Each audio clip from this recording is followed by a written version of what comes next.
Assalamualaikum warahmatullahi wabarakatuh. Hello friends, my name is Linda Pradita. I'm from 5th semester English Education at Majapahit Islamic University. How are you? I hope you are very well.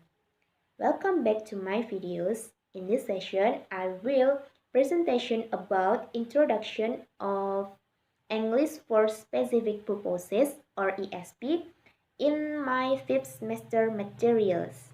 Now, the first, we are talking about what is ESP.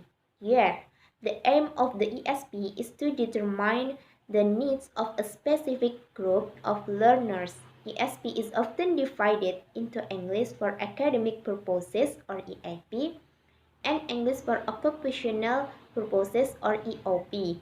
And then, subdivision of EOP are sometimes made into business English, professional English, for example, English for doctors, lawyers, and vocational English, for example, English for tourism, nursing, aviation, and bricklaying. Sekarang, pertama kita akan membicarakan tentang apa itu ESP. Ya, tujuan ESP adalah untuk menentukan kebutuhan kelompok belajar tertentu. ESP seringkali terbagi ke dalam bahasa Inggris untuk keperluan akademik dan keperluan kerja. Subdivisi lebih lanjut dari keperluan kerja terkadang dibuat menjadi bahasa Inggris bisnis, bahasa Inggris profesional seperti bahasa Inggris untuk dokter dan pengacara, serta bahasa Inggris kejuruan seperti bahasa Inggris untuk pariwisata, perawat, penerbangan, dan pemasangan batu bata. Next, ESP characteristic. Dudley Evans argued that the absolute characteristic of ESP were ESP is designed to meet the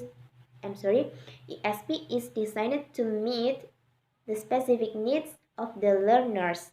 ESP makes use of the underlying methodology and activities of the specialism it serves. It is centered not only on the language, like grammar, lexis, register, but also the skills, discourses, and genres appropriate to those activities. In addition, Dudley Evans claimed the defining characteristic of ESP in teaching and materials were based on the results of a need analysis. The key questions are, what do students need to do with English? Which of the skills do they need to master and how well? Which genres do they need to master either for comprehension or production purposes? Selanjutnya, karakteristik ESP. Dudley berpendapat bahwa karakteristik mutlak ESP adalah ESP dirancang untuk memenuhi kebutuhan khusus peserta didik. ESP menggunakan metodologi dan aktivitas yang mendasari spesialisasi yang dilayaninya. Ini berpusat tidak hanya pada bahasa, tetapi juga keterampilan, wacana, dan genre yang sesuai untuk kegiatan tersebut.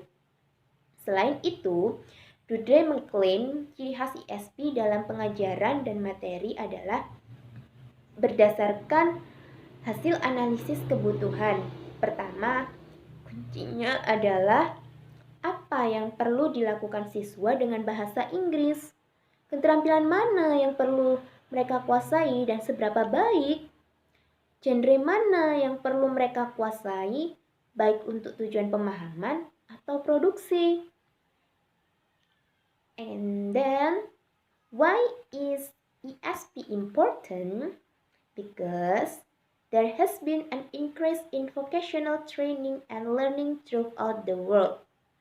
With the spread of globalization has come the increasing use of English as the language of international communication. More and more people are using English in a growing number of occupational contexts. Students are starting to learn and therefore master general English at a younger age, and so move on to ESP at an earlier age. For example, the new ESOL for work qualification in the UK are designed to help employers and employers access courses which offer them the functional language skills demanded across a variety of employment sectors. Content includes topics such as customer care and health and safety. Some teachers are afraid or making the transition from teaching general English to teaching ESP. Mengapa sih ESP itu penting? Karena ada peningkatan dalam pelatihan dan pembelajaran kejuruan di seluruh dunia. Dengan penyebaran globalisasi telah meningkatkan penggunaan bahasa Inggris sebagai bahasa komunikasi internasional. Semakin banyak orang yang menggunakan bahasa Inggris dalam perkembangannya jumlah konteks pekerjaan. Siswa mulai belajar dan karenanya menguasai bahasa Inggris umum pada usia yang lebih muda dan jadi lanjutan ke ESP pada usia yang lebih dini. Sebagai contoh, ESOL dari kualifikasi kerja di Inggris dirancang untuk membantu pemberi kerja dan karyawan mengakses kursus yang menawarkan keterampilan bahasa fungsional yang dibutuhkan di berbagai negara sektor ketenaga kerjaan. Konten mencakup topik seperti layanan, pelanggan, serta kesehatan dan keselamatan. Beberapa guru takut melakukan transisi dari pengajaran bahasa Inggris umum ke pengajaran ESP. Next, ESP Teachers Competence.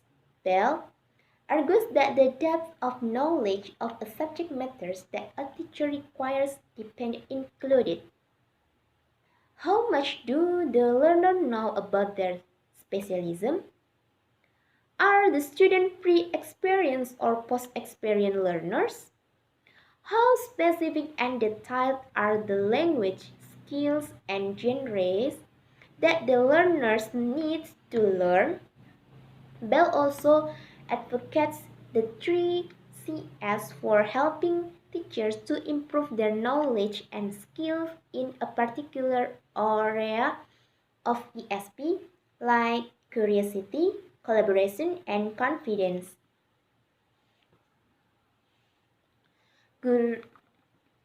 Kompetensi guru ESP. Bell mengumumkan bahwa kedalaman pengetahuan suatu materi pembelajaran yang dibutuhkan oleh seorang guru meliputi seberapa banyak yang diketahui pelajar tentang spesiasi mereka. Apakah siswa adalah pelajar sebelum pengalaman atau setelah pengalaman? Seberapa spesifik dan rinci bahasa, keterampilan, dan genre yang dibutuhkan pelajar belajar? Kemudian Bell juga menganjurkan 3K untuk membantu guru untuk meningkatkan pengetahuan dan keterampilan mereka dalam bidang ESP tertentu, yaitu keingintahuan, kolaborasi, dan kepercayaan. And then ESP teaching materials. According Harding, stress that the general skills that a general English teacher uses, for example, being communicative, using authentic materials, and analyzing English in a practical way are also applicable to ESP. Jadi bahan ajar ESP menurut Harding menekankan bahwa keterampilan umum yang digunakan oleh seorang guru bahasa Inggris umum, misalnya harus komunikatif, menggunakan bahasa otentik, dan menganalisis bahasa Inggris dengan cara yang praktis juga berlaku untuk ESP. Dan akronim in ESP atau akronim di ESP ada banyak. Have many acronym like CLIL, Content and Language Integrated Learning atau pembelajaran terintegrasi isi dan bahasa. AAP, English for Academic Purposes, bahasa Inggris untuk keperluan akademik. And EMP, English for Medical Purposes, bahasa Inggris untuk keperluan medis. and then EWP, English for or in the workplace atau bahasa Inggris di tempat kerja, dan and many others, the acronyms in ESP. Now we next, how is English for specific purposes different from English as a second language or ESL, also known as General English? The most important difference lies in the learners and their purposes for learning English. Apa perbedaan English for specific purposes dari English as second language?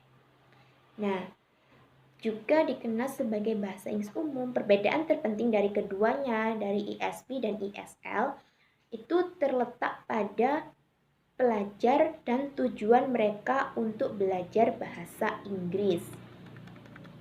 Selanjutnya, ESP course at Technical Secondary Vocational School for Construction and Building Trade students.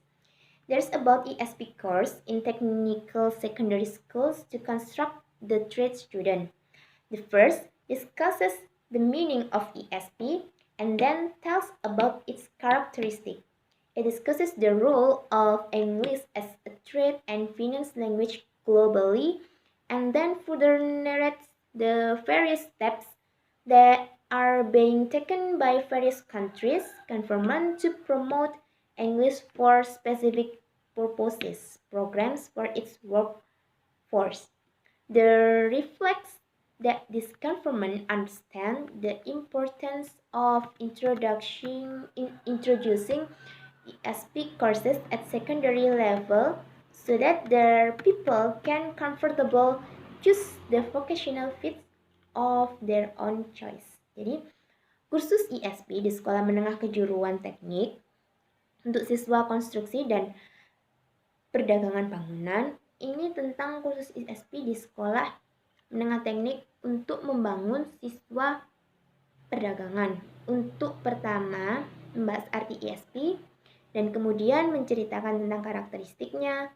Ini membahas peran bahasa Inggris sebagai bahasa perdagangan dan keuangan secara global. Kemudian menarasikan lebih jauh berbagai langkah itu sedang diambil oleh pemerintah berbagai negara untuk mempromosikan bahasa Inggris untuk tujuan tertentu, program untuk tenaga kerjanya.